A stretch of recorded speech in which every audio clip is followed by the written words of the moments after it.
خاندانی اہل بیت سے محبت کرنے والے افراد کی تقریریں تھی، جیسے حبیب ابن مظاہر رضی اللہ تعالیٰ، مسلم بن اوسجہ رضی اللہ تعالیٰ، یہ خاندان اہل بیت کے ساتھی تھے، آپ سے محبت کرنے والے لوگ تھے۔ سب نے تقریر میں کہا اے امام علی مقام، آپ نے جو تقریر فرمائی ہے، آپ نے جو ہمیں نصیحت فرمائی ہے، لہذا آپ اسے رجوع فرما لیں، اس لیے کہ آپ کے گھرانے کا بچہ بھی کوئی نہیں لوٹے گا اور نہ ہی ہم لوٹیں گے۔ اللہ عز و جل نے تب تک ہمیں قوت و طاقت عطا کی ہے، ہم دشمنان اہل بیت سے مقابلہ کریں گے اور رہتی دنیا تک ہمارے تلواروں کے جوہر ہم دکھا کر رہیں گے۔ امام مسلم بن عقیل رضی اللہ تعالیٰ عنہ کی شہادت کا ہم بدلہ ضرور لیں گے۔ ان تمام جانشان اہل بیت کی محبتوں کو سننے کے بعد امام علی مقام سے برداشت نہ ہو سکا، سب نے یہ سوچا، امام علی مقام فرماتے ہیں میں نے سب کو واپس جانے کی ہدایت دی، کوئی جانے کے لیے تیار نہ ہوا، نہ خواتین جانے کے لیے تیار ہیں، نہ شہزادے واپس ہونے کے لیے تیار ہیں۔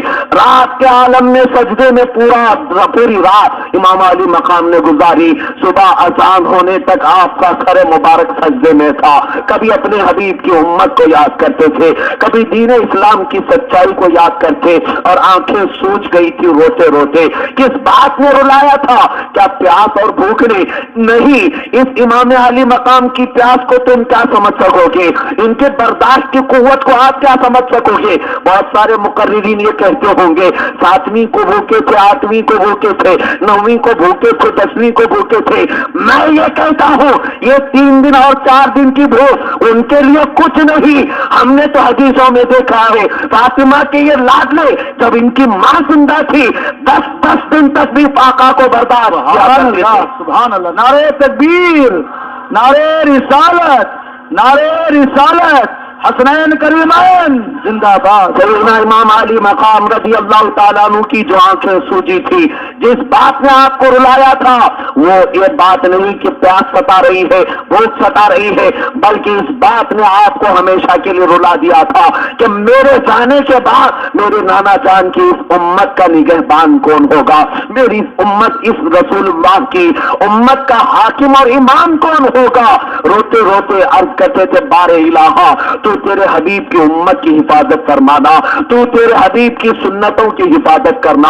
حسین نے اپنی پوری زندگی تفسیر قرآن میں گزاری ہے، اے قدیر و جبار خدا تو گواہ ہے، حسین نے کبھی نہ حرام کام کیا ہے، نہ حرام کھایا ہے، نہ حرام دیکھا ہے، نہ حرام سنا ہے۔ اے مولا میری زندگی آج تنگ کر دی گئی ہے، میرے لیے زمین آج تنگ کر دی گئی ہے، تاریخ کر دی گئی ہے، اے قدیر و جبار خدا اس پوری امت مصطفیٰ کو میں تیرے حفظ و امان میں دیتا ہوں۔ صبح تک یہی تسبیحات تھی، صبح ہونے کے بعد جیسے ہی سورج کی پاؤں پھٹتی ہے اور سورج نمودار ہوا، آج یہ 10ویں کا دن تھا۔ اللہ کی پناہ جس کو تمام مورخین نے، تمام جانشاران اہل بیت نے کہا ہے یہ قیامت صغرا کا دن تھا، یہ چھوٹی قیامت کا دن تھا۔ کربلا میں جو قیامت صغرا برپا ہوئی، سب سے پہلے صبح کے بعد ابن سعد نے پہنچے اور صفوں کو درست کر دیا تھا۔ امام علی مقام نے پوچھا یہ صفیں کیوں بنا رہا ہے، یہ لشکر کو کیوں تیار کر رہا ہے؟ کسی نے آ کر کے اطلاع دی اے امام علی مقام ابن سعد اب لڑنے پر آمادہ ہو چکا ہے، آپ کے ساتھ وہ قتل و غارت کرنا چاہتا ہے۔ امام علی مقام کی آنکھیں بھیگ گئی، جیسے آپ کھڑے کھڑے رونے لگے۔ آپ کے خاندان سے کچھ شہزادوں نے کہا اے اللہ، اے رسول اللہ کے شہزادے اور ہمارے پدر محترم آپ نہ روئے، آپ کی ذات کو ہم تکلیف ہونے نہ دیں گے۔ امام علی مقام نے فرمایا بیٹے اس بات کا مجھے غم نہیں کہ مجھے تکلیف پہنچے گی، اس بات کا غم ہے یہ بھی جو میرے سامنے آئے ہیں یہ رسول اللہ کی امت میں سے ہے، یہ آقا کونین کا کلمہ پڑھتے ہیں، لیکن مجھے غم اس بات کا ہے یہ میرے قتل کے بعد جہنم کی طرف چلے جائیں گے، یہ اللہ کے عذاب میں گرفتار ہو جائیں گے۔ اس بات نے مجھے غم میں مبتلا کر دیا، میری آنکھیں اس لیے بہ رہی ہیں، اس اس لیے کہ ان میں بہت سارے ایسے ہیں جن کی آنکھوں پر دنیا کی لالچ نے پٹی ڈال رکھی ہے. ابن زیاد یزید جیسے بدبختوں نے انہیں لالچ دے رکھا ہے. اور یہ خاندان اہل بیت سے آج جو تلواریں اٹھا کر آئے ہیں، ان کے گھر والے بھی ہمارے نانا کے قصیدے پڑھتے ہیں. آج ان سے جا کر کے پوچھو، ان کا جمعہ بھی اس وقت تک نہیں ہوتا جب تک اللہ کے رسول اور ان کے اہل بیت پر درود نہیں بھیجتے. ان کی نمازیں مکمل نہیں ہوتی جب تک فاطمہ کے لادلوں پر سلام نہیں بھیجا جاتا. عزیزان محترم، امام عالی مقام رضی اللہ تعالیٰ عنہ نمناک آنکھوں کے ساتھ اپنے خیمے میں آئے. اس وقت سب سے پہلے حبیب ابن مظاہر پورے جبے قبے میں تیار ہو کر کے گھوڑے پر سوار ہو کر کے تشریف لائے. امام عالی مقام نے پوچھا کہاں کا ارادہ ہے؟ کہا ابن سعد نے تیر اگر چلایا تو سب سے پہلے آپ کی طرف سے میں جاؤں گا. امام علی مقام نے کہا اے حبیب ابن مظاہر، تمہارے چھوٹے چھوٹے بچے ہیں، تمہاری بیوی بیوہ ہو جائے گی، بچے یتیم ہو جائیں گے، کیوں جاؤ گے؟ جاؤ اپنے گھر. حبیب ابن مظاہر فرماتے ہیں اے امام علی مقام، میرے بچوں کا یتیم ہو جانا، میری بیوی کا بیوہ ہو جانا یہ فخر کے ساتھ دنیا میں پیش کیا جائے گا، لیکن بنسبت اس کے کہ آپ شہید ہو جائے میں زندہ چلا جاؤں واپس تو مجھ پر پوری دنیا ہمیشہ کے لیے لعنت کرے گی.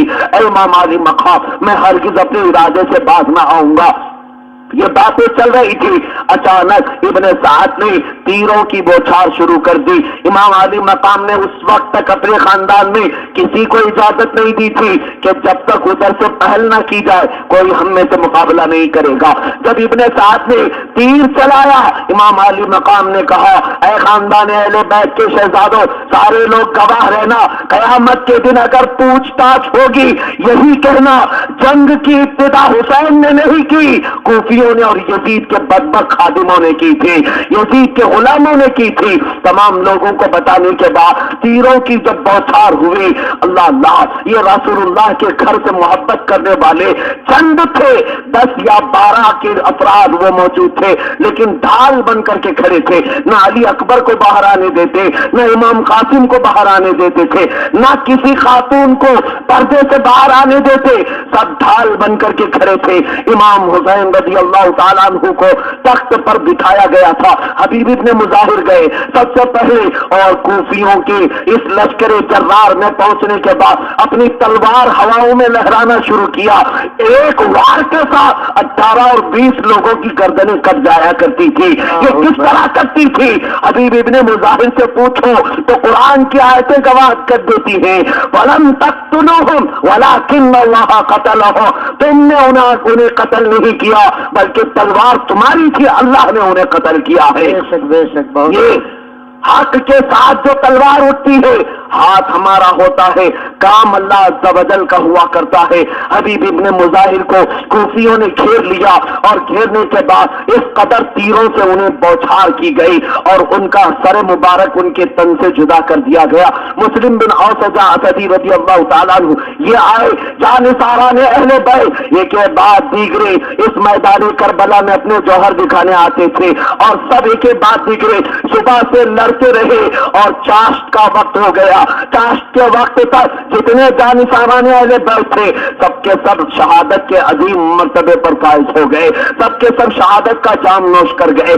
ہر ایک کی شہادت کو میں تفصیل سے بیان کروں تو صبح کی اذان ہو جائے گی. عزیزان محترم، اب بچے تھے امام حسین رضی اللہ تعالیٰ عنہ کے خاندان کے نونہال شہزادے، آپ کے حسین نوجوان بچے. ایک تو آپ کے بھتیجے امام قاسم تھے جن کی عمر مبارک 19 سال تھی. آپ کی سگائی بھی امام حسین کی چھوٹی 8 سال یا 7 سال کی بیٹی بی بی سکینہ رضی اللہ تعالیٰ عنہا سے ہو چکی تھی اور آپ کے بڑے شہزادے امام زین العابدین اور پھر حضرت علی اکبر جو 18 سال کے تھے اور چھوٹے سے ننھے 6 ماہ کے بچے علی اصغر، یہ خاندان نبوت کی وہ ایک روشن چراغ تھے. اور سیدہ زینب رضی اللہ تعالیٰ عنہ کے 2 شہزادے تھے، اون اور محمد رضی اللہ تعالیٰ عنہما، یہ دونوں بچے بھی امام حسین کے ساتھ موجود تھے. اور سیدنا علی بن ابی طالب رضی اللہ تعالیٰ عنہ کی دوسری عورتوں سے جو اولاد ہوئے تھے حضرت محمد بن علی، حضرت عبداللہ بن علی، کئی شہزادے یہ بھی امام کے ساتھ موجود تھے. حضرت امام مسلم بن عقیل کے بھائی بھی موجود تھے. یہ سارے کربلا کے میدان میں جاتے رہے اور کئی کوفیوں کا سر تہدیگ کیا اور فنا فی النار کیا. پھر وقت آ گیا، سارے لوگوں نے اپنی جان سپرد کر دی. اب امام عالی مقام رضی اللہ تعالیٰ عنہ سر نیچے کیے ہوئے بیٹھے تھے. اچانک آپ کے سامنے امام قاسم رضی اللہ تعالیٰ عنہ تشریف لاتے ہیں، جو آپ کے بڑے بھائی سیدنا امام حسن کے چہیتے اور لاڈلے بیٹے تھے. حاضر ہو کر کہتے ہیں چچا جان اب مجھے اجازت دی جائے، اب مجھے اس میدان کربلا میں اترنے کی اجازت دی جائے. امام عالی مقام نے سر اٹھایا اور کہا اے میرے بچے، تو میرے بڑے بھائی، میرے مرحوم برادر اکبر کی آخری نشانی ہو، آخری علامت ہو. میں تمہیں دیکھ کر اپنے بھائی کو یاد کیا کرتا ہوں، تمہیں کس طرح جانے دوں گا. امام قاسم نے فرمایا اے ابا جان، اے میرے چچا جان، آپ بس اجازت دے دیں، آپ کے خلاف جو بھی تلوار اٹھتی ہے میں اس سب تلواروں کے ہاتھ توڑ کر کے واپس آؤں گا. اللہ نے جب تک قوت حیدری ہمیں عطا کی ہے، ہم خیمے کے اندر بیٹھیں گے نہیں، ہم عورتوں کی طرح پردہ نشین نہ رہیں گے. امام عالی مقام سے اجازت لی اور پلٹ کر کے نکل پڑے. ابھی اجازت ملی بھی نہیں تھی، امام عالی مقام پکارتے رہ گئے، لیکن دیکھتے ہی دیکھتے یہ امام قاسم رضی اللہ تعالیٰ عنہ کربلا کے ریگزاروں میں چھر گئے ہیں. کوفیوں کے صفوں کے اندر تحقیق کرنے کے لیے بہت ساری طاقت و قوت اپنے اندر جمع کر کے اور ایسے جوہر دکھا رہے ہیں. امام قاسم رضی اللہ تعالیٰ عنہ کا گھوڑا کبھی بھٹکتا تھا تو کئی کوفی ان کے گھوڑے کے پاؤں تلے آ جاتے تھے. کئی لوگوں کا مقابلہ کیا اور اس کے بعد امام قاسم رضی اللہ تعالیٰ عنہ کو دیکھ کر کے ابن سعد پکارا اے بدبخت کوفیوں، اس ایک شہزادے کے ساتھ اکیلا کوئی نہ لڑنا، اس لیے کہ حیدر کرار کا بیٹا ہے. اکیلے جاؤ گے 22,000 کو ایک کے بعد دیگرے ختم کر دے گا، لہذا سب کے سب اس کے جھرمٹ میں لے آؤ. اور ایسا ہی کیا گیا. امام قاسم کو کوئی پیچھے سے آیا، کوئی بازو سے آیا، کوئی سامنے سے آیا، سارے لوگ تلواریں لے کر ایک ساتھ وار کرتے ہیں. امام قاسم کا جسم مبارکہ ٹکڑے ٹکڑے کر دیا گیا، ہر جگہ سے تلواریں پھیل گئی اور کبھی آپ کا سینہ مبارکہ چھلی ہوا، کبھی آپ کی کمر کٹ گئی، کبھی آپ کا پیر کاٹ دیا گیا، کبھی آپ کے ہاتھ کی انگلیوں پر تلواریں چلائی گئی. جب جسم ادھر گھوڑے سے نیچے آیا، بدبختوں نے آپ کی ناک کاٹ ڈالی، بدبختوں نے آپ کے کان کرید دیے اور بدبختوں نے آنکھوں میں تیر چبا دیے تاکہ کوئی پہچان نہ سکے، اور اٹھا کر کے لاشیں کو امام عالی مقام کے خیمے کی طرف پھینک دیا. سید الشہداء امام عالی مقام رضی اللہ تعالیٰ عنہ کانپتے ہاتھوں کے ساتھ امام قاسم کے لاشے کے قریب آتے ہیں اور یہ کربناک حالت کو دیکھ کر کے بارگاہ الہی میں سجدہ ریز ہوئے اور اپنے بڑے بیٹے علی اکبر کو بلایا، امام زین العابدین کو بلایا اور کہا بیٹو چلو، ہمارے بڑے بھائی امام حسن کی آخری جو علامت تھی اور ان کا جو شہزادہ تھا وہ ہم سے رخصت ہو چکا ہے، اس کی جنازے کی نماز ادا کی جائے. جنازہ ادا کرنے کے بعد لاش کو ایک کونے میں رکھ دیا گیا اور اس کے بعد علی اکبر رضی اللہ تعالیٰ عنہ سے یہ منظر دیکھا نہ گیا اور اپنے سگے چچا کے بیٹے کو اس حالت میں دیکھنے کے بعد آپ کے رونگٹے کانپ گئے. آپ اپنے جبہ رسول کو پہننے کے بعد اور سید الشہداء کی تلوار اپنے ہاتھ میں لے کر کہتے ہیں ابا جان اب اپنے بیٹے کو اجازت دیجیے، اپنے شہزادے کو اجازت دیجیے. سیدنا علی اکبر رضی اللہ تعالیٰ عنہ یہ 18 سال کے جوان تھے، ہاشمی نوجوان 18 سال کا. سید الشہداء نے بڑے لاڑوں سے پالا تھا، بڑے نازوں کے ساتھ ان کی پرورش کی تھی اور سیدنا علی اکبر کو مدینے والے کہتے تھے بہت زمانے کے بعد ہم نے دیکھا ہے علی اکبر کا چہرہ دیکھو تو رسول اللہ کا چہرہ. نعرے تکبیر، نعرے رسالت، شہداء کربلا، سنی جمعیت العلماء، مفتی سلمان صاحب قبلہ. سیدنا علی اکبر رضی اللہ تعالیٰ عنہ اپنے گھوڑے کو ایر لگاتے ہوئے کوفہ والوں کی ان فوج میں جب آتے ہیں ایک چیخ نکل پڑی. ایسا محسوس ہو رہا تھا جیسے گھٹا ٹوپ اندھیرے میں اچانک سورج نکل آیا ہے اور اچانک چمن میں کوئی گلاب رنگت والا کھل چکا ہے. اتنا حسین چہرہ تھا، اتنا خوبرو نوجوان تھا. اللہ اللہ، ان کی پیشانی کو دیکھنے ہونے کے بعد ہی کئی لوگ کلمہ پڑھ سکتے، لیکن ان کا بھلا نہ ہو، ان کا برا ہو جن لوگوں نے ایسی سچی جانشینی کو دیکھنے کے بعد، ایسے سچے چہروں کو دیکھنے کے بعد بھی اپنی تلواریں نیچے نہ کی اور اپنے برے ارادوں سے باز نہ آ سکے۔ عزیزان مکرم، سیدنا امام علی اکبر رضی اللہ تعالیٰ عنہ کے مقابلے میں ابن سعد نے ارزق نام کے پہلوان کو بھیجا جو ایران کا بہت بڑا پہلوان تھا۔ اس کے 4 بیٹے آئے، بہت بڑے بڑے پہلوان تھے، چاروں کو ایک کے بعد دیگر علی اکبر نے تحقیق کیا، ایک وار کرتے اور اس کے بیٹوں کے سر کو اڑا دیتے۔ ارزق نام کا جو ہٹا کٹا پہلوان تھا اپنے 4 بیٹوں کی ماں سے تل ملا اٹھا اور سامنے آیا اور کہا تو علی کا بیٹا ہے، تو حسین کا شہزادہ ہے، ابھی دیکھنا تجھے وہیں پہنچا دوں گا جہاں علی گیا ہے، ابھی تجھے وہیں پہنچاؤں گا جہاں تیرا چچیرا بھائی گیا ہے۔ یہ کہنے کے بعد وہ تلوار لہراتا ہوا سیدنا علی اکبر کے سامنے آیا۔ علی اکبر رضی اللہ تعالیٰ عنہ نے الحرب خدعۃ کے معاملے کے اعتبار سے آپ نے کہا ارزق میں نے سنا ہے تو بہت بڑا پہلوان ہے، بہت بڑا دلیر ہے، بہت بڑا بہادر ہے، لیکن یہ دیکھ تجھے گھوڑے کی نکیل باندھنا بھی نہیں آتا، گھوڑے کی زین کسنا بھی نہیں آتا، تو کتنا بے وقوف ہے۔ ارزق جھک کر کے اپنے گھوڑے کی نکیل دیکھنے لگا، اسی وقت علی اکبر نے تلوار اٹھائی اور اس کے سر پر مار دیا۔ ایک آن میں ارزق نامی پہلوان بھی کافور ہو گیا، اسے بھی فنا فی النار کیا۔ کوفہ والوں میں ماتم بچھ گیا کہ یہ حسین کا شہزادہ اتنے بڑے بڑے پہلوانوں کو ایک آن میں مار کر ختم کر رہا ہے۔ پھر وہی چال اپنائی گئی، ایک ایک ان کا مقابلہ نہ کر سکے گا، ایک ایک ان کے سامنے نہ آ سکے گا۔ ابن سعد نے کہا چھوڑ لو اس ہاشمی نوجوان کو اور پکڑ لو، قید کرو، اس کے بعد اس کا کام تمام کرو۔ اسی طرح کیا گیا، بہت سارے لوگ ایک ساتھ آئے۔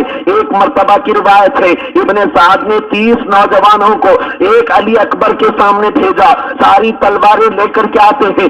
اللہ کی قسم سیدنا علی اکبر رضی اللہ تعالیٰ عنہ اپنے گھوڑے کو اینٹ لگایا تو دیکھا 30 کے 30 بے ہوش ہو کر کے گر پڑے ہیں، سارے کے سارے زمین پر چت ہو کر کے گر پڑے ہیں۔ ان کو کسی نے مارا نہیں تھا، علی اکبر نے ٹچ بھی نہیں کیا تھا، کچھ بھی نہیں کیا تھا۔ اس کے بعد دوسرے مقابلے میں آئے، ایک جب بے ہوشی کے عالم میں جو تھا اسے پانی مار کر کے اٹھایا اور کوفیوں نے لا کر کے اپنے مجمع میں پوچھا تم تو مقابلہ بھی نہیں کیے، تلوار بھی نہیں لگی، اس سے پہلے ہی بے ہوش ہو گئے، کیا بات تھی؟ وہ 30 جوان کہتے ہیں جب ہم مقابلے کے لیے گئے تھے علی اکبر کی پیشانی سے ایک ایسی روشنی نکلی جس روشنی نے ہماری آنکھوں کو اندھا کر دیا تھا، ہماری آنکھوں کو ناش کر دیا تھا۔ نعرے رسالت، شہدائے کربلا۔ عزیزان مکرم، یہ کرامتیں بھی دکھاتے ہیں اور استقامت بھی دکھاتے ہیں رسول اللہ کے شہزادوں نے، جو استقامت کا امتحان دیا ہے کربلا میں، شاید رہتی دنیا تک اس کی مثال نہیں لا جا سکے گی اور اس کی مثال پیش نہیں کی جا سکے گی۔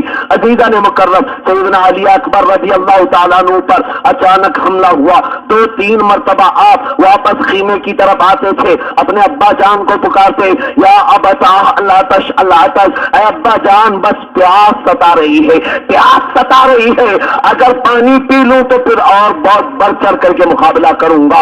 امام علی مقام واپس بھیج دیتے، اے بچے واپس چلا جا، اس لیے کہ شاید ہمارے لیے دنیا کا پانی نہیں حوض کوثر ہی رکھا گیا ہے، اللہ کے حبیب کے ہاتھوں ہی تمہیں پانی میسر آئے گا۔ علی اکبر رضی اللہ تعالیٰ عنہ اچانک جب کوفیوں کے اس لشکر میں داخل ہوئے، آپ کے گھوڑے کی ٹانگوں کو کاٹ دیا گیا، گھوڑا جیسے ہی زمین پر گرا آپ کا جسم اقدس بھی زمین پر آ گیا، بہت سارے بدبختوں نے آپ کی گردنوں پر پیر رکھ دیا، آپ کے اس مقدس رخسار پر پیر سے روندنے لگے اور کئی لوگوں نے پیٹ میں چھریاں ڈالی اور پیٹ میں خنجر بھونک دیے۔ اس کے بعد سیدنا امام علی اکبر رضی اللہ تعالیٰ عنہ کی آخری سانس نکلتی ہے، آنکھیں کھلی رہ گئی تھی، اپنے باپ کو آخری مرتبہ دیکھ رہے تھے، اور جب یہ حسین نوجوان کا لاشا لا کر کے امام علی مقام کے خیمے کے پاس ڈال دیا گیا تھا، لاشوں کا انبار لگا ہوا تھا، اب بڑھاپے کا عالم ہے، سیدنا امام علی مقام رضی اللہ تعالیٰ عنہ، آپ کے بھائی سیدنا عباس علمبردار موجود ہیں، دونوں جوانوں کے دونوں نوجوانوں کی لاشوں کو اکٹھا کر رہے تھے اور ایک ایک کی جنازہ پڑھتے جا رہے تھے جب تک ممکن ہوا نماز پڑھی جا رہی تھی. اس کے بعد خیمے میں عجیب سا ماتم تھا, عجیب سی کوہرام مچا ہوا تھا. لیکن اسی اثنا میں سیدنا عباس علمبردار رضی اللہ تعالیٰ عنہ کو بیویوں کی یہ بے بسی دیکھی نہ جا سکی. خواتین جو پیاس سے ان کے حلق سوکھ چکے تھے اور زبان کانٹے کی شکل میں باہر آ چکی تھی. عباس علمبردار رضی اللہ تعالیٰ عنہ جو سیدنا امام عالی مقام رضی اللہ تعالیٰ عنہ کے چچیرے بھائی ہوتے ہیں, آپ نکل پڑے اور اپنے ہاتھ میں مشکیزہ لے کر کے سوچا کسی طرح کوفیوں کا مقابلہ کروں گا اور دریائے فرات سے پانی بھر کر کے لاؤں گا, خاندان اہل بیت کو سیراب کروں گا, بچوں کو بھی پلاؤں گا, خواتین کو بھی پلاؤں گا. یہ سوچ کر کے گھوڑے کو ایڑ دی اور مشکیزہ لے کر کے کوفیوں کو تلوار چلاتے چلاتے مارتے مارتے اس نہر فرات تک پہنچ گئے. پانی بھر لیا. مشکیزے میں بھرنے کے بعد ابن سعد نے پکار کر کہا, اے کوفہ کے جانثاروں اور یزید کے خادموں, اگر عباس علمبردار پانی لے کر کے نکل جاتا ہے اور خاندان اہل بیت تک پانی کا ایک قطرہ بھی پہنچ گیا تو تمہیں پھر لڑنا مشکل ہو جائے گا, پھر تمہارا ہمت سے مقابلہ کرنا مشکل ہو جائے گا. لہذا عباس کو پانی لے جانے مت دینا, عباس کو خیمے تک پہنچنے مت دینا. یہ سننے کے بعد بہت سارے لشکری ٹوٹ پڑے. ادھر مقابلہ عباس علمبردار کے ساتھ پنہا ہونے والا ہے. آپ نے مشکیزہ بھر کر گھوڑے کو بہت تیزی کے ساتھ دوڑایا, لیکن بیچ راستے میں کسی نے آپ کے ہاتھ کو کاٹ دیا. جیسے ہی مشکیزہ زمین پر گرا, آپ کا ایک بازو کٹ کر کے گر گیا. آپ نے فوراً دوسرے ہاتھ سے مشکیزہ اٹھایا اور یہ سوچا کٹ گیا ہاتھ تو کوئی بات نہیں, دوسرے ہاتھ سے خاندان اہل بیت کو پانی پلاؤں گا, امام علی مقام تک پانی پہنچاؤں گا. ان یزیدیوں نے دوسرے ہاتھ پر بھی تلوار چلائی, دوسرا ہاتھ بھی شہید ہو گیا. عباس کے دونوں ہاتھ کٹ گئے تھے, ابھی بھی ہمت نہیں ہارتے ہیں بلکہ اپنے دانتوں میں مشکیزے کو چبا لیا اور دانتوں سے پکڑ کر کے اٹھاتے ہیں اور کسی طرح گھوڑے پر بیٹھ کر آپ نے پھر سے دوڑ لگائی. ان یزیدیوں نے زور سے اس مشکیزے پر تیر چلائی اور ایک آن میں مشکیزے سے پانی پورا گر کر زمین پر گر پڑا.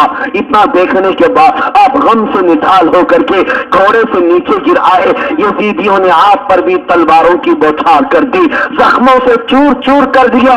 آپ کی پیٹھ کی ہڈی پر کچھ لوگوں نے لوہے کے بھالے سے ایسا مار دیا جس کی بنیاد پر سیدنا عباس علمبردار رضی اللہ تعالیٰ عنہ کی شہادت ہو گئی. انا للہ و انا الیہ راجعون. جیسے ہی امام علی مقام رضی اللہ تعالیٰ عنہ نے سیدنا عباس علمبردار کو اس حالت میں دیکھا, پکار کر کے کہا, الآن انکسر ظہری, آج کے دن اب میری کمر ٹوٹ گئی ہے, اب میری ریڑھ کی ہڈی چلی گئی ہے.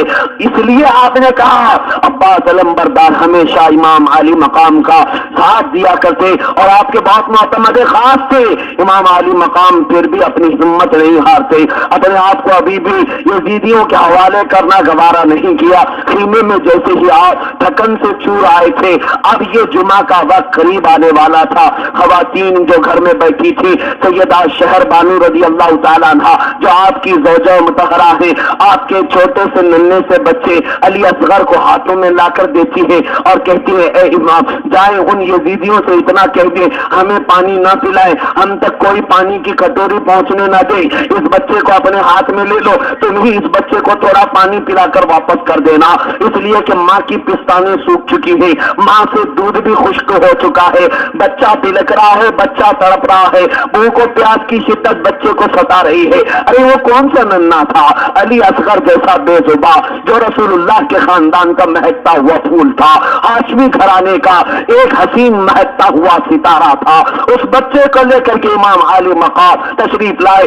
یزیدیوں کو مخاطب کر کے کہا, اے یزیدیوں تمہارا اور میرا مقابلہ ہے نا, تمہارا اور میرا جھگڑا ہے, اس بچے کا تو کوئی قصور نہیں, لہذا تم فرات کے چند قطرے علی اصغر کے حلق میں ٹھنڈا کرنے کے لیے دے دینا اور تم ہی پلا کر کے لے آنا, میں قسم خدا کی پانی نہ پیوں گا. ابن سعد کی طرف سے آواز آئی, اے حسین تیرے بچے کو پانی پلائیں گے مگر ایسا پانی پلائیں گے کہ رہتی دنیا تک یاد کیا جائے گا.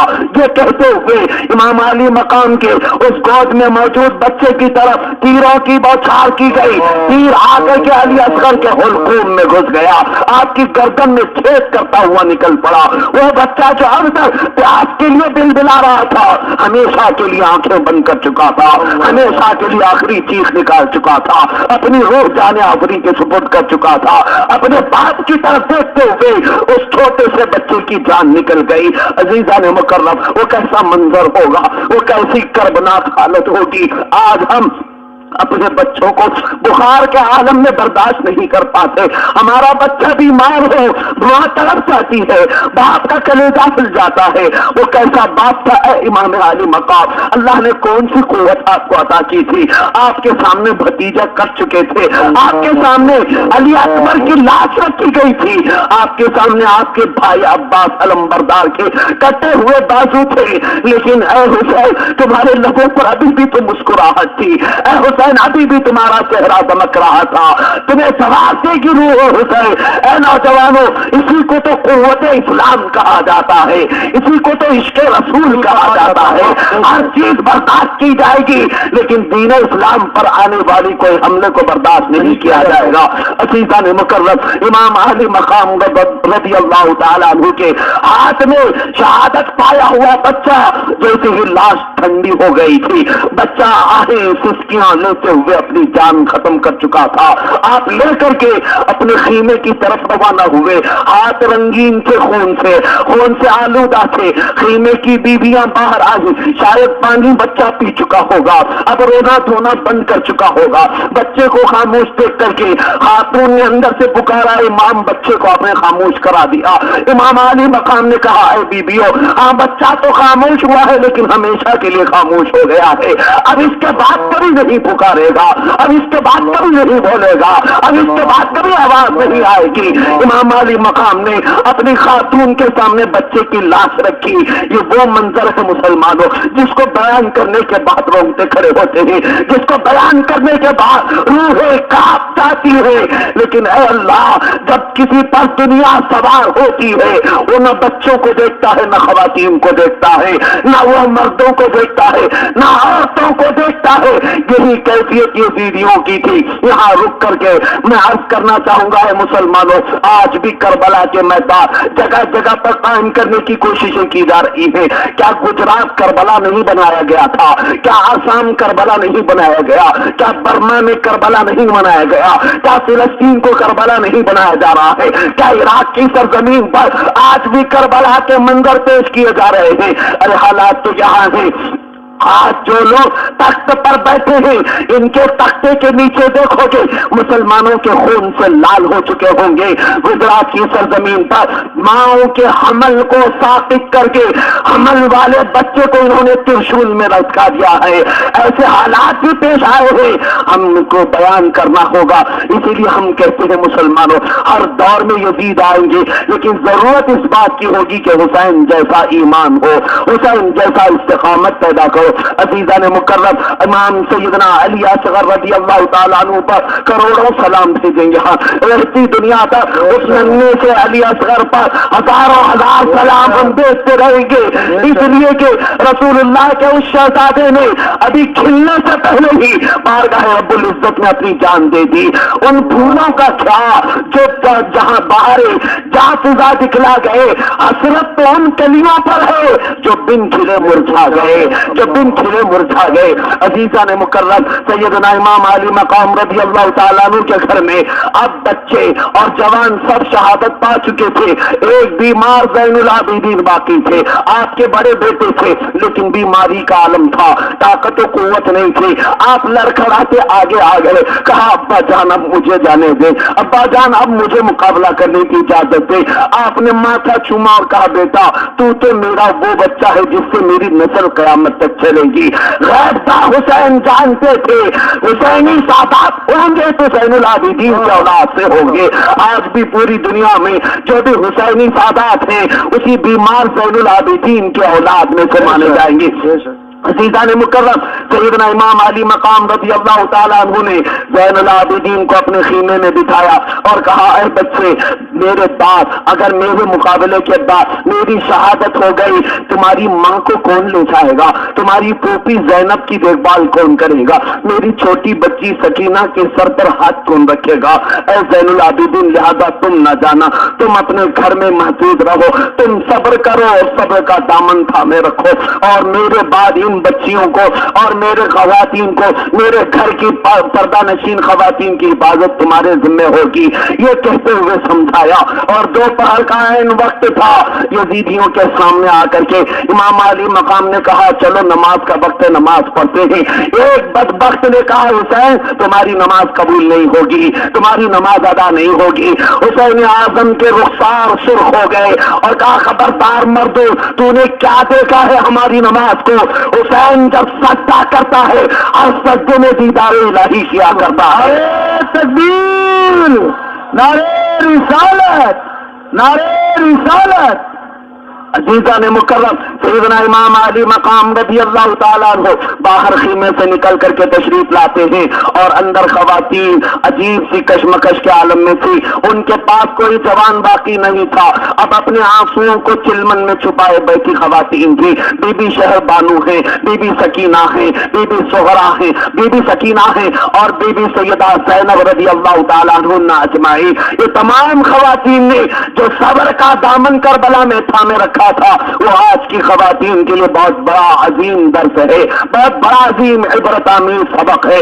عزیزان مکرم، امام علی مقام رضی اللہ تعالیٰ عنہ اپنے گھر میں اندر چلے آئے، خیمے کے اندر آئے، ایک صندوق تھا، صندوق کو آخری مرتبہ کھولا، اس صندوق کے اندر کیا تھا؟ رسول اللہ کا وہ جبہ مبارکہ تھا جس جبے کو پہن کر کے آقا معراج میں تشریف لے گئے تھے۔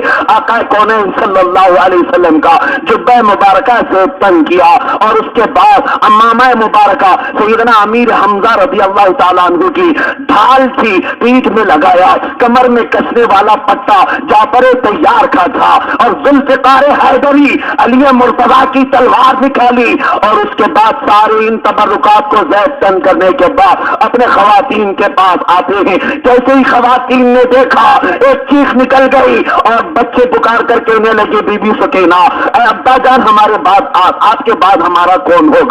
آپ ہمیں کس کے بھروسے پر چھوڑ جائیں گے؟ زین العابدین تو بیمار ہے آقا، زین العابدین تو بیمار علی ہے۔ امام علی مقام نے بچی کے ہاتھ پر سر پر ہاتھ رکھا اور فرمایا افوض امری الی اللہ ان اللہ بصیر بالعباد، میں اپنا پورا معاملہ رب کے سپرد کر کے جا رہا ہوں، وہ بندوں کو ضرور دیکھنے والا ہے، وہ اپنے حبیب کے خاندان کی حفاظت ضرور کرے گا۔ یہ کہتے ہوئے امام علی مقام رضی اللہ تعالیٰ عنہ جیسے ہی خیمے سے باہر نکلے، فرمایا جاتا ہے عجیب سی آپ کے چہرے سے روشنی پھوٹ رہی تھی۔ یہ وہ آخری منظر ہے، فاطمہ کے لاڈلے کا آخری دیدار ہے۔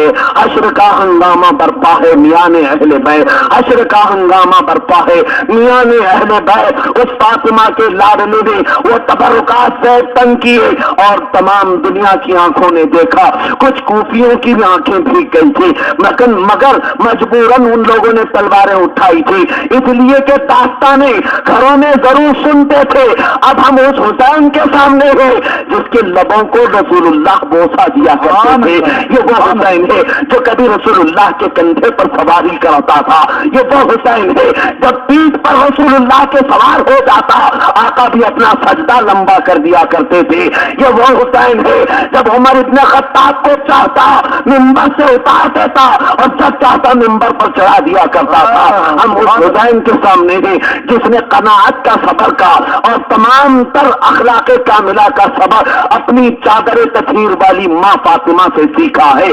جب بھی رات میں آنکھیں کھولتا یہ حسین محراب عبادت میں اپنے باپ کو پاتا۔ عزیزان مکرم، امام علی مقام رضی اللہ تعالیٰ عنہ جب ان تمام تبرکات کے ساتھ زیب پن ہو کر کے اپنے اس پیارے سے گھوڑے پر سوار ہوتے ہیں جس کو تاریخ میں ذوالجناحین کہا گیا ہے. یہ ذوالجناحین آپ کا بڑا وفادار سواری رہا ہے. یہ گھوڑا بہت ہی آپ سے محبت کرنے والا تھا. جیسے ہی آپ گھوڑے پر سوار ہوئے آپ نے ایڑ لگائی, اچانک بیویوں کی چیخ نکل پڑی. اندر سے گھر سے ایک ماتم اٹھا. ماتم بمانی یہ کہ غم کی آوازیں تھی, سسکیوں کی آوازیں تھی. آخری مرتبہ الوداع کہا جا رہا تھا. فاطمہ کے لاڈلے کو سب رخصت کر رہی تھی. زینب نے کہا فی امان اللہ, شہر بانو نے کہا فی امان اللہ, آپ کے اخواز مطہرات نے کہا فی امان اللہ. لیکن ذوالجناحین کو جب آپ نے ایڑ لگائی اور کنچی سے مارا, ذوالجناحین آگے نہیں بڑھتا تھا, گھوڑا آگے نہیں جاتا تھا. آپ نے اس کے کان نوچے اور بالوں کو کھینچا. آگے بڑھ جا, آگے بڑھ جا. پہلی مرتبہ ایسا ہے کہ ذوالجناحین آپ کے حکم کو نہیں مان رہا ہے, آپ کے حکم کو عدولی کر رہا ہے, آپ کی تعمیل نہیں کر رہا ہے. سیدنا امام علی مقام فرماتے ہیں اور تاریخ لکھنے والوں نے قلم کو جنبش دے کر کے اس واقعے کو تحریر کیا ہے. ذرا ہوش سے سنو مسلمانوں. امام علی مقام نے کئی مرتبہ ایڑ دینے کے بعد جب گھوڑا آگے نہیں بڑھا, آپ اتر کر نیچے آتے ہیں. دیکھا گھوڑا اس لیے آگے نہیں بڑھ رہا ہے کہ سامنے کے دونوں پیروں کو سکینہ پکڑ کر کھڑی ہے اور گھوڑے سے کہتی ہے ذوالجناحین میرے بابا کو جانے مت دینا, میرے ابا کو جانے مت دینا, اس لیے کہ رسول اللہ کا آخری چراغ ہے, رسول اللہ کے دین کا سچا سورج ہے. سیدہ سکینہ کو جو چھوٹی سی 7 سال کی بچی تھی, امام علی مقام نے تھام لیا, گود میں پھر سے اٹھا لیا, پیار کر کے واپس گھر میں بٹھا دیا اور کہا سکینہ یہ صبر کا مقام ہے, تو اپنے اللہ کی رضا پر راضی رہنا. تیرے حبیب کی امت ہونے کے ناطے, تیرے حبیب کا شہزادہ ہونے کے ناطے حسین جو کرے گا وہ اچھا کرے گا.